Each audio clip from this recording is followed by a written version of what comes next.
제가 어제 말씀드렸던 것처럼 우리가 드리는 모든 오늘의 기도, 저희가 기도를 드릴 때는 항상 그 기도를 드리는 순간은 항상 오늘이죠. 그래서 우리가 드리게 되는 모든 오늘의 기도는 어제와 내일 사이에 있다, 이렇게 말씀을 드렸어요. 그것은 어제와 다른 내일에 대한 기대와 확신이죠. 그래서 오늘의 기도가 어제와 내일 사이에 있다는 것은 어제와 다른 내일에 대한 기대와 확신이 있기 때문에 기도하는 거죠. 근데 따라서 기도에는 행동이 따르죠. 행동이. 기도는 가만히 있는 게 아니죠. 기도는 행동이고 기도는 사랑이죠. 여러분, 하나님이 다 하실 거야 라고 하는 고백은 나는 가만히 기다리기만 하면 돼, 이런 뜻은 절대 아니죠. 여러분, 우리가 알아요. 내가 기도할 때 그 기도에 대한 응답은 반드시 누군가를 통해서 옵니다. 하늘에서 뚝 떨어지지 않고 누군가를 통해서 기도 응답이 오는데 그 누군가에는 나도 포함되는 거예요. 그렇죠?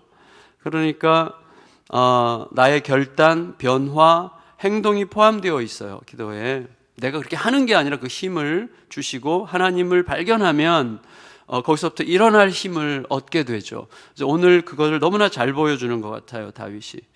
여러분, 시편 142편의 기도는 어제의 원통함, 어제의 억울함과 원통함으로 꽉 차 있어요.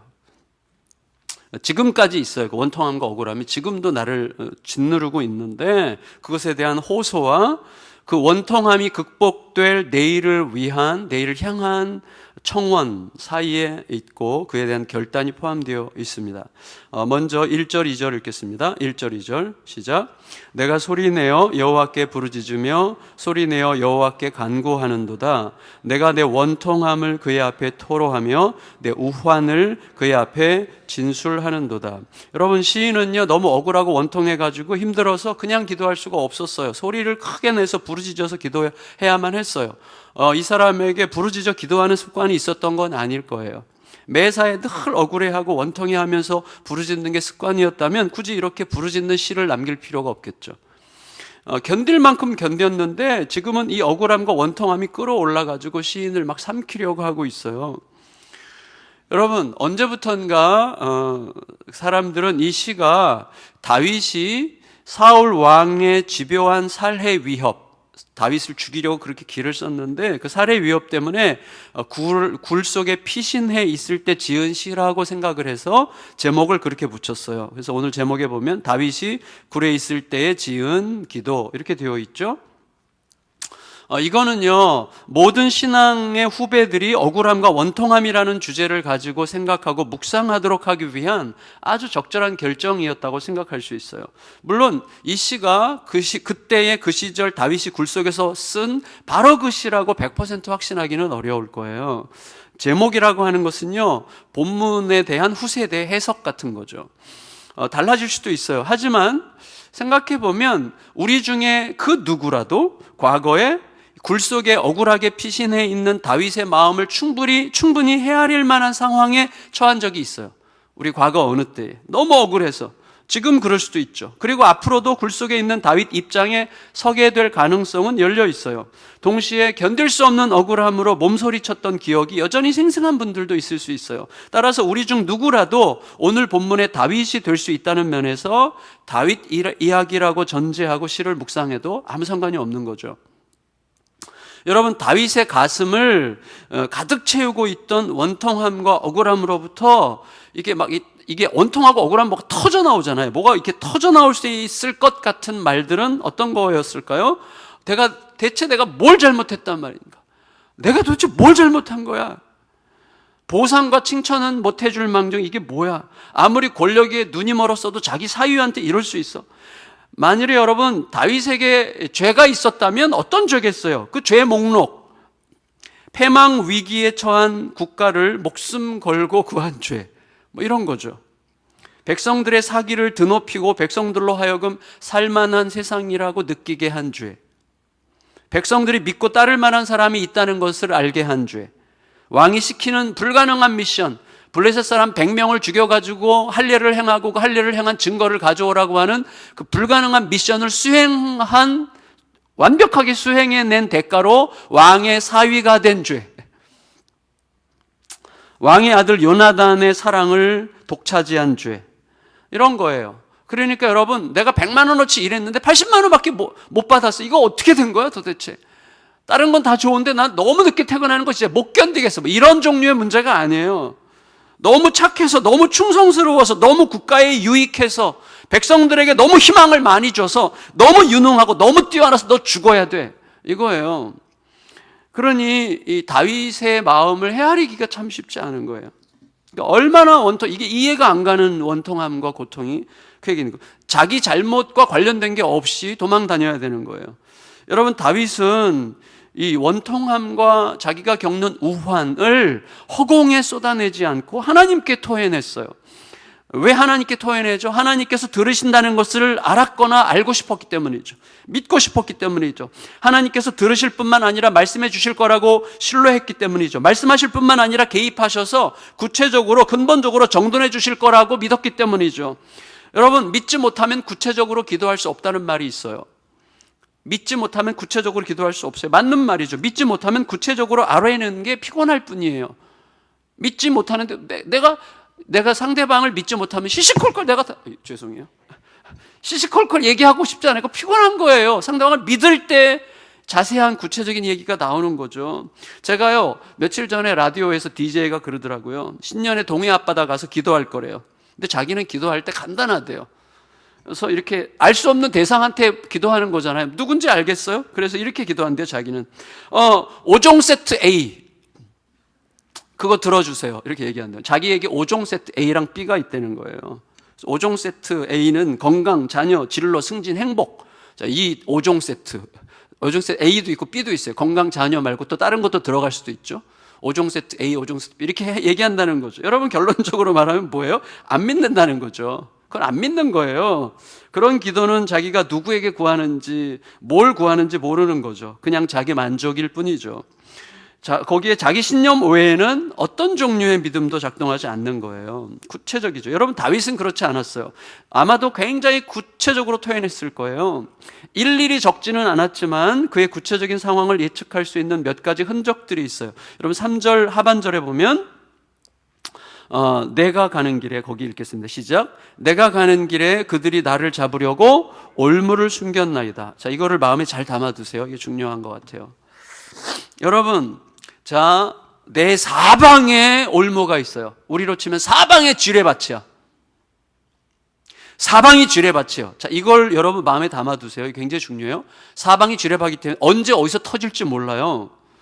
그러니까 내가 망하기를 고대하며 나를 해하려고 작정한 이 원수는 내가 움직이는 동선을 늘 예민하게 파악하고 있고 그 동선에 따라서 곳곳에 지뢰를 설치해 놨어요. 그러니까 아무리 조심스럽게 발을 내딛는다고 해도 언제 어디에서 밟게 될지 모르는 초긴장 상태가 365일 동안 계속되고 그날들이 언제 끝날지도 모르는 상황이란 말이죠. 여러분, 대적자들은요, 내가 갈 만한 모든 곳에 나를 감시하는 스파이들을 심어뒀어요. 사방에 내가 어디서 뭘 하고 있는지 감시하는 시선이 있다는 것은요, 정말 죽을 맛이에요. 죽을 맛. 여러분, 제가요, 사람들이 밖에서 저를 조금씩 알아보기 시작할 때 즐겼어요. 누가 막 밥값도 내주고 가고 그럴 때 즐겼단 말이에요.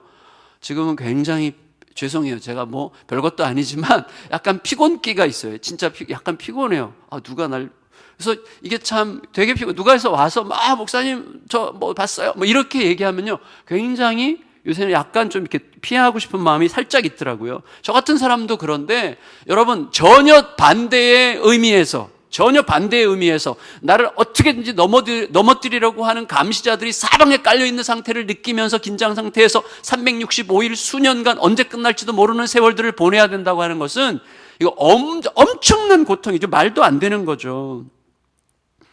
여러분, 지쳐 죽을 일이에요. 4절에 보면 이렇게 되어 있어요. 그래서 4절 시작. 오른쪽을 살펴보소서. 나를 아는 이도 없고 나의 피난처도 없고 내 영혼을 돌보는 이도 없나이다. 여러분, 결국 이거 뭐예요? 결국 온 세상이 나를 버렸다고 느끼는 거예요. 온 세상이 나를 버렸어요. 온 세상을 아무리 둘러봐도 내 편은 하나도 없는 것 같아요. 지금은 가까스로 외진 굴 속에 피신해 있지만 이제는 어디에도 피할 곳이 없고 의지할 곳도 없어요. 그리고 영혼은 점점 건조해지고 황무해지고 있는 중이죠. 여러분, 이 사람은 누구예요? 이스라엘의 영웅. 가장 빛나고 가장 유능했던 최고의 장수. 그리고 과거 어느 때 너가 왕이 될 거라는 계시를 받았던 사람인데, 그 계시구커녕 이거는 무슨 그 계시구 자시구 내가 지금 죽게 생겼는데 이거는 말이 안 되는 거예요. 그러니까 이게 원통하고 억울하게 쫓겨다니면 마땅한 이유 없이 쫓겨다니면서 가장 무능하고 가장 초라한 형편에 처해 있었던 거죠. 여러분, 하나님께서 과거에 약속하셨다고 할지라도, 약속이 내 안에 선명하다고 할지라도 현실이 죽을 만큼 힘들고 그 힘든 날들이 언제 끝날지 모르게 되면요, 그 약속이 가짜였다고 느끼게 돼요. 내가 헛들었다고 느끼게 되고, 그건 말도 안 되는 거라고 느끼게 되는 거예요. 그게 우리들이죠. 어쩔 수 없어요. 우리 모두가 그래요.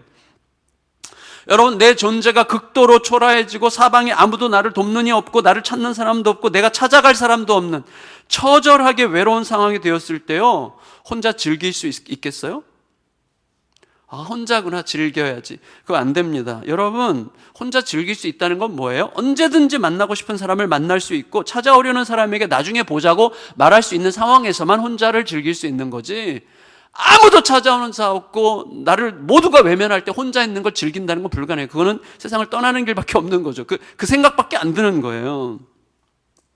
여러분, 이토록 극도로 초라하고 외로운 상황에서 우리들은 어떻게 버티고 이겨낼 수 있을까요? 여러분, 자, 이게 저는 굉장히 중요한 것 같아요.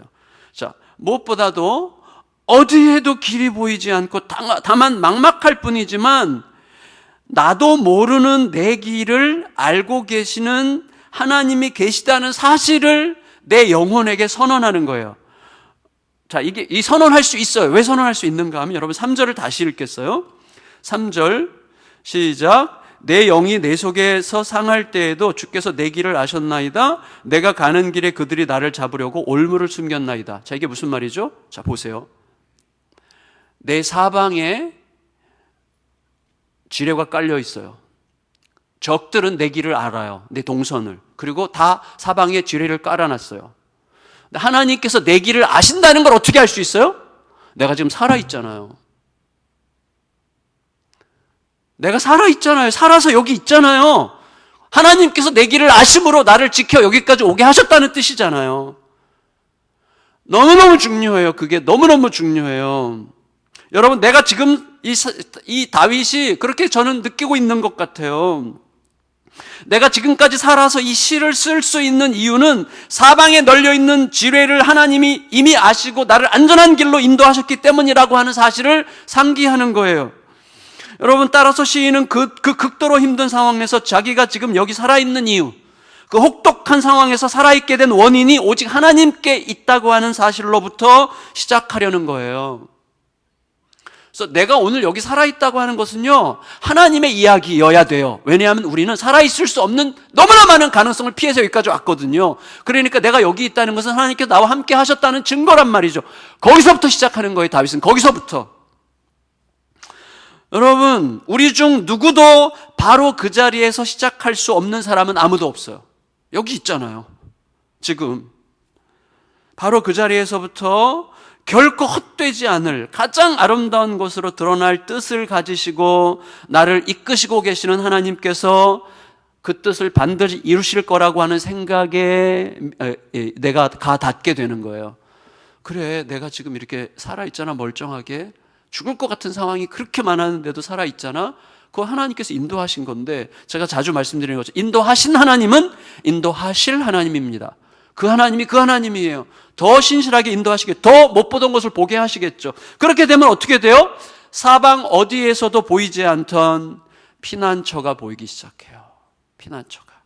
5절 읽겠습니다. 5절 시작. 여호와여, 내가 주께 부르짖어 말하기를 주는 나의 피난처시요 살아있는 사람들의 땅에서 나의 분깃이시라 하였나이다. 알고 보니 나는 어떤 숨을 곳을 찾았고 안전한 곳을 찾았고 나를 도와줄 사람을 찾았고 돈 많은 사람을 찾았고 내게 힘이 될 만한 어떤 사람을 찾았어요. 막 사방을 찾았는데 알고 보니 어떤 물리적 공간이나 돈 많은 사람이나 탁월한 지혜자가 아니었어요. 바로 하나님이셨어요. 하나님 자신이 내 피난처였다는 사실을 다시금 지금 발견하고 있는 거죠, 다윗이.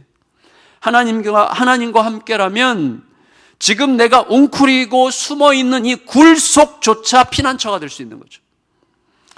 하나님과 함께라면 심지어는 십자가를 지는 그 자리도 피난처가 될 수 있는 거죠. 하나님과 함께라면 은밀한 감시자들로 가득한 시장통도, 그리고 사울 왕의 면전도 피난처가 될 수 있겠죠. 그렇게 되면 나는 나로 하여금 깊은 신음에 잠기게 했던 땅, 겉으로는 살아있으나 실제로는 죽어가는 자들의 땅에서 벗어날 수 있어요. 내가 그 죽어가는 자들 틈에서 죽어가고 있었거든요.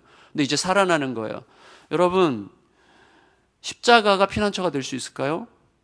피난처가 될 수 있죠. 어떻게 알아요? 예수님이 십자가 위에서 뭐라고 그러셨어요?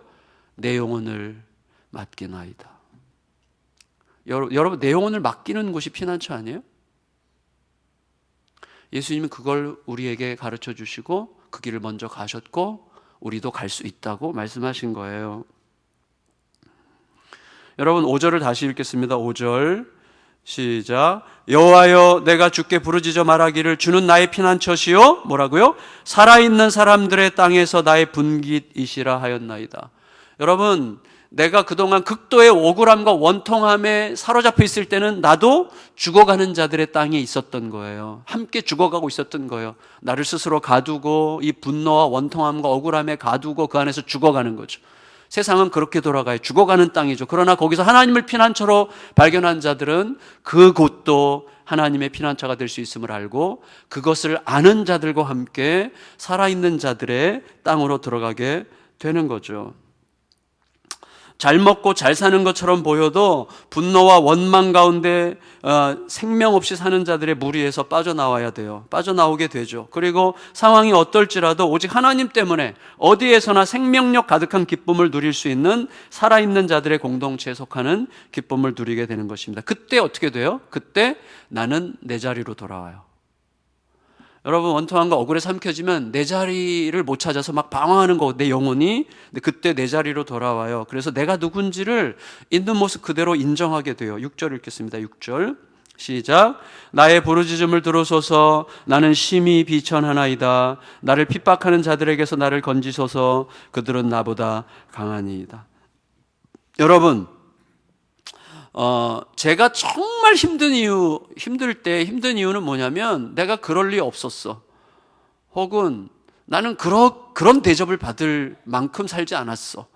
라고 느낄 때 너무 힘들어서 못 견디는데 그때 하나님께서 알게 하세요. 왜? 너 그런 사람이었어. 너 그러고도 남아. 그게 너야. 이렇게 말씀을 주실 때가 있어요. 그때 억울한 게 아니라 자유로워지죠. 왜냐하면 제가 거듭 말씀드렸죠. 우리는 어떤 사람이라, 얼마만큼 나쁜 놈이라고요? 하나님의 아들이 십자가에서 죽으시지 않으면 안 될 만큼 나쁜 놈이에요. 굉장히 거기서 뭔가 엇갈리면요 헤매기 시작하는데, 내가 그토록 힘들었던 이유는 나는 그렇게 억울한 일을 당할 만한 짓을 하지 않았다는 생각에 사로잡혀 있기 때문이에요. 나는 그런 대접을 받을 자가 아니라고 생각했기 때문이에요. 적어도 나는 그보다는 훨씬 더 나은 대접을 받을 자격이 있다고 생각했기 때문이에요. 하지만 생각해 보니까 내가 그렇게 생각한 이유는 내가 다른 사람의 공로와 내 공로를 비교했기 때문이에요. 그건 저에게 주신 하나님의 은혜인데, 내가 다른 사람보다 뭘 못했어. 다른 사람보다 잘할 수 있었지만 내게 임한 하나님의 막대한 은혜와 비교한 적은 없어요. 내가 그래 나 열심히 잘했어. 근데 그게 뭐 하나님께서 나에게 주신 그 막대한 은혜 앞에 뭐겠어요 도대체? 아무것도 아니지. 그래서 내가 내 공로가 일어날 때는요 빨리 내게 임한 하나님의 절대적인 은혜와 비교하려고 하는 것을 자꾸 속에서 상기하는 거죠. 내 공로를 내게 임한 크신 하나님의 은혜와 비교한 적이 별로 없는 거예요. 내게 임한 하나님의 크신 은혜를 생각한다면 나는 어떤 경우에도 내 공로와 자격을 의식하면 안 되는 자죠. 항상 내가 은혜를 기억한다면, 그리스도의 십자가의 은혜를 기억한다면 내 공로와 내 자격을 의식할 수 없죠. 나는 다만 심히 비천한 자일 뿐이에요. 그런데 그 자리에서부터 놀라운 에너지가 나오는 거예요. 엄청난 에너지가, 자유의 에너지가, 평화의 에너지가 막 확 올라오죠. 그래서 어디든 갈 수 있고 뭐든지 할 수 있고 다 희생해도 되고 어디 가서 망가져도 아무 상관이 없는 자유와 기쁨이 몰려오는 거예요.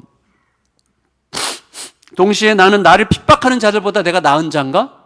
나를 지금 죽이려고 덤벼드는 그 인간들과 내가 그 인간들보다 내가 훨씬 더 낫단 말인가? 라고 생각할 때 그리스도의 십자가의 은혜가 나로 하여금 너가 낫다는 근거가 뭐니? 라고 말하는 거죠. 심지어 나는 그들보다 월등히 약한 자라는 사실을 인정하게 되죠. 진정으로 강한 자는요, 누구예요? 내가 처음부터 내 피난처로 삼았어야 했던 내 하나님뿐이에요. 하나님만 강한 자세요. 하나님만 강하세요. 진짜로 강한 분은 하나님뿐이시죠. 결국 다윗은 자기를 둘러싼 정치적 상황이 변했기 때문에 원통함에서 벗어난 게 아니죠. 지금 다윗은 원통함에서 벗어나고 있잖아요. 억울함에서 벗어나고 있잖아요. 자유를 느끼기 시작하고 있잖아요. 이유가 뭐예요? 지금 사울 왕이 더 이상 너를 체포하지 않겠다, 너를 죽이려고 하지 않겠다고 공식 선언했기 때문이 아니에요. 정치적 상황이 달라졌기 때문이 아니에요. 원통하고 억울한 이유가 여전히 있지만 오직 하나님을 신뢰하고 하나님을 피난처로 삼기로 결정한 결과 죽음의 감옥에서 벗어나 의인들의 공동체와 함께 있게 된 거죠.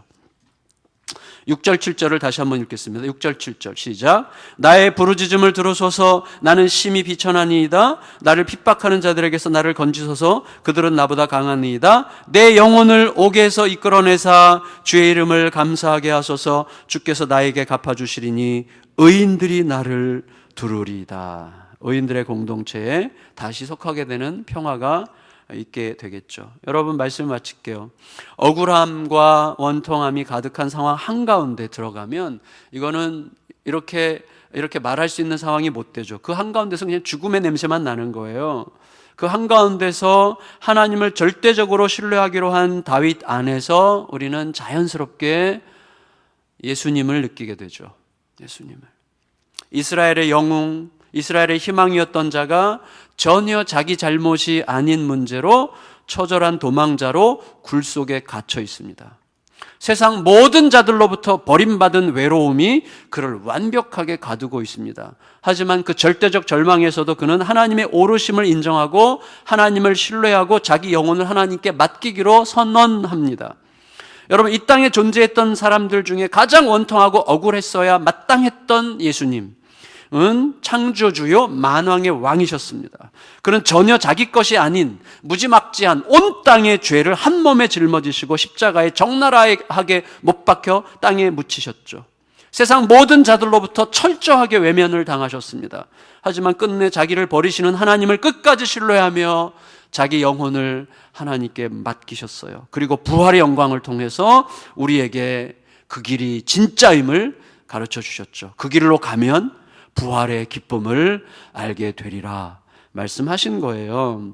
자유와 평안을 주셨어요. 바로 여러분, 우리가 갈 길을 우리 대신 우리보다 먼저 가심으로 우리로 하여금 그 길을 선뜻 갈 수 있게 하셨던 거죠. 오직 그 길만이 우리를 진정한 회복과 샬롬과 복된 공동체의 평안 가운데로 인도할 게 틀림없습니다. 그 길로 가는 거예요. 아버지께서 다 아신다고 생각하고 맡기는 그 길로 가는 거죠. 2020년에 무슨 일이 있을지 우리 아무도 몰라요. 지뢰가 사방에 널려 있을지 모르겠어요. 어디 가서 잘못 밟아서 어디서 터질지 몰라요. 그러나 길을 아시는 하나님과 함께 가고 있습니다. 하나님은 길을 아세요. 그 하나님과 함께 그 하나님을 따라서 가면 그 하나님이 곧 길이에요. 내가 곧 길이요. 하나님이 길이세요. 하나님이 가장 강한 분이세요. 하나님 자신이 피난처세요.